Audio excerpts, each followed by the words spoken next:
Ob odprtju novih poslovnih prostorov in 60-letnici kisovškega podjetja Skiti so na ogled postavili tudi skulpture, ki so nastale na prvi Skitijevi umetniški koloniji.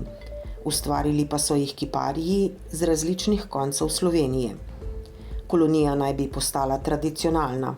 Ustvarjalci so nekaj dni izdelovali kipe iz hrastovega lesa z motivi zagorske občine. Med njimi je tudi kip s podobo Primoža Rogliča, ki ga je izdelal umetnik Alojz Grabrovec. Je Rogličev navijač iz Rogatca, ki je izklesal kip kolesarja v naravni velikosti. Kip je oblikoval po fotografiji z obrazom in značilno držo rok. Tako kot pravim, izdelavo skulpture in sem kar dosti zadovoljen, če še bojo drugi vsi toliko, ko sem jaz, bo kar vrede. Je pa ratalo tisto, kaj sem želel, da nastane iz tega.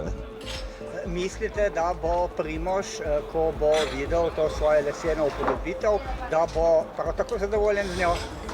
Upajmo, da bo. Zato pa jaz danes odidem domov. Kip je nastal z motorno žago in nekaj drugimi orodji. Ker je hrastov les eden najbolj odpornih, kip lahko stoji zunaj. Dodatna zaščita ni odveč. Grabrovec je sicer po stroki kovinar in skulpture ustvarja tudi iz kovin. Upodablja znane obraze z večine športnike.